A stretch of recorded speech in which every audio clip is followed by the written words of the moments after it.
Deus quer ser o centro da sua vida, da sua história, da sua casa. Quando falamos em centralidade, logo falamos no poder soberano do nosso Deus, onde Ele domina não só o nosso ser, domina a nossa casa, domina nossas finanças, domina a nossa família, o nosso trabalho e tudo aquilo que nos colocamos a fazer. O Senhor é aquele que controla a vida de cada um de nós, mas também controla o ambiente em que nós estamos morando e habitando. É sobre isso que queremos falar no dia de hoje. Hoje o assunto, sem o Senhor é em vão. O texto que eu quero trazer está lá no Salmo 127, o verso 1, que diz assim: se o Senhor não edificar a casa, em vão trabalham os que a edificam. Se o Senhor não guardar a cidade, em vão vigia a sentinela. Esse texto profundo e extraordinário traz para nós uma clareza, uma certeza e uma noção de que Deus precisa estar no centro de tudo aquilo que devemos fazer. Esse salmo aqui é atribuído ao próprio Salomão, filho do rei Davi.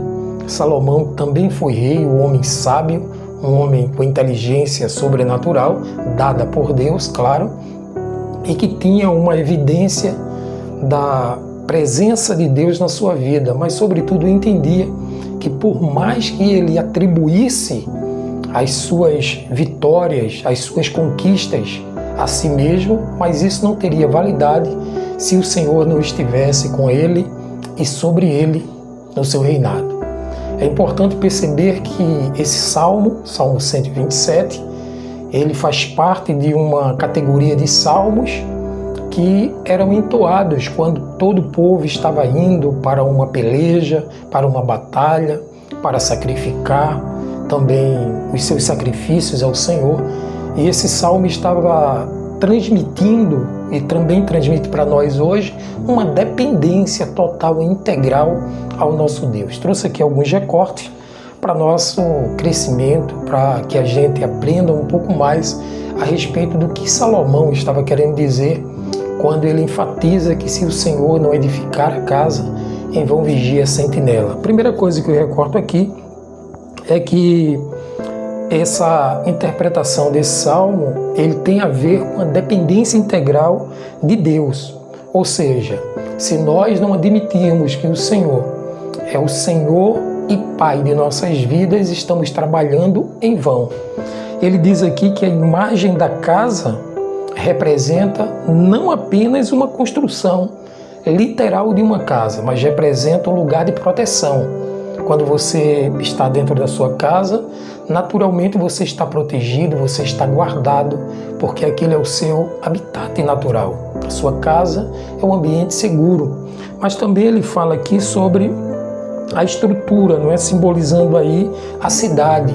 A cidade tem a ver com a estrutura, com um lugar também de proteção, mas um lugar social, em que você vai estar bem junto com outras pessoas e ali vai estar executando a vontade de Deus, a glória de Deus sendo evidenciada, mas também você sendo abençoada diante dessa sua fala, dessa sua prática, desse seu estilo de vida diante daquele lugar. Então tem a ver, a casa tem a ver com lugar de esconderijo, com lugar reservado, mas a cidade tem a ver com comunhão, com o estilo de vida em que você está unido ao outro e que está em inteira reunião não só no sentido horizontal, mas no sentido vertical.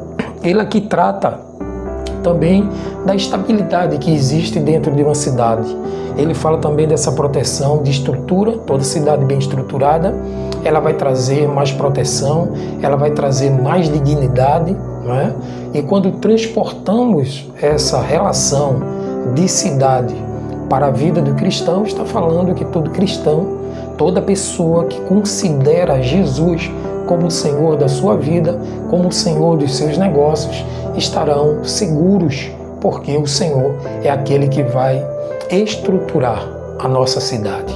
Isso me faz lembrar também do Salmo 46, quando diz que Deus é o nosso refúgio e fortaleza, socorro presente na hora da angústia, falando aí de uma cidade, falando aí de uma estrutura, e fala também da cidade, aqueles que estão na cidade do Altíssimo, esses não serão tocados, esses não serão abalados, porque o Senhor, Ele vai proteger, Ele vai guiar, Ele vai restaurar.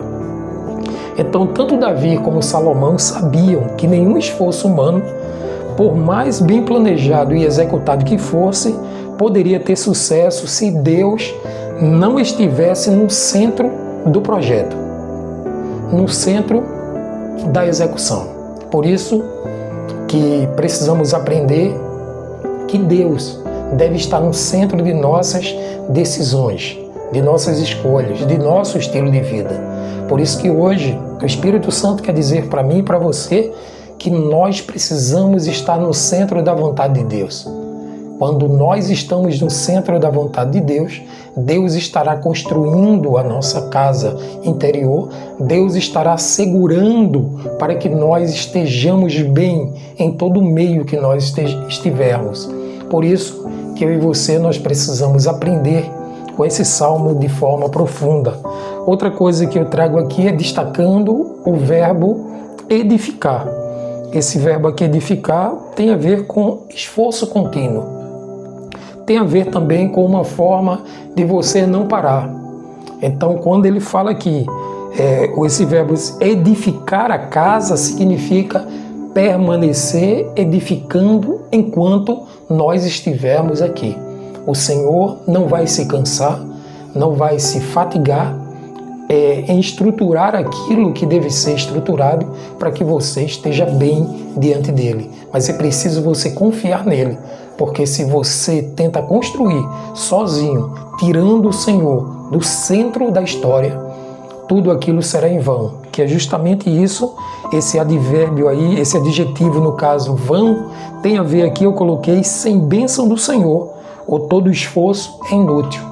Então esse adjetivo em vão, trabalha, significa dizer que vai ser inútil o meu trabalho, o meu esforço, aquele meu aprimoramento, aquele meu projeto será em vão quando o Senhor estiver fora do centro da minha vida, do centro dos meus negócios, do centro da minha casa. Deus quer estar no centro do seu coração, da sua alma, para que tudo vá bem na sua vida e em tudo aquilo que você vier a fazer. Lembre-se do tema: sem o Senhor, tudo é vão.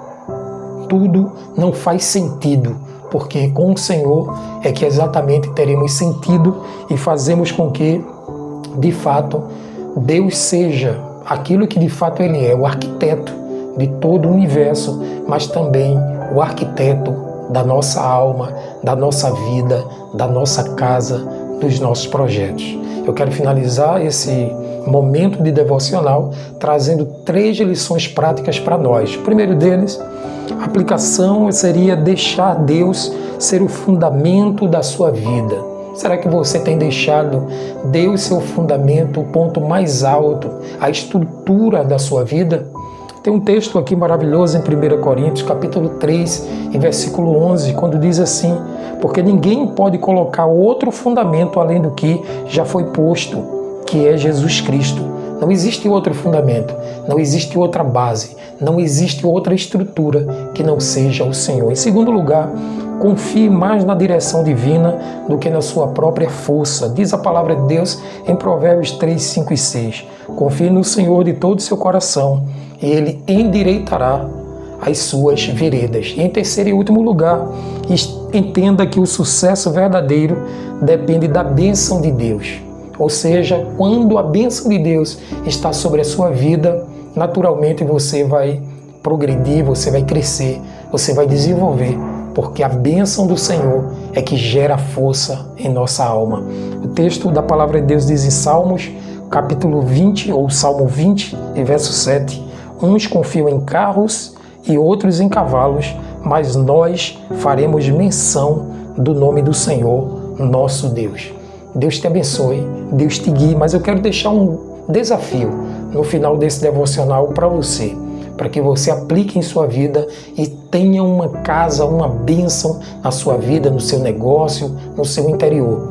O desafio é: Reflita sobre as áreas da sua vida que você tem tentado construir com as próprias mãos. Será que tem algo aí dentro, na sua vida, na sua alma, que você está tentando construir apenas com sua mão, sem pedir ajuda, o auxílio do Senhor?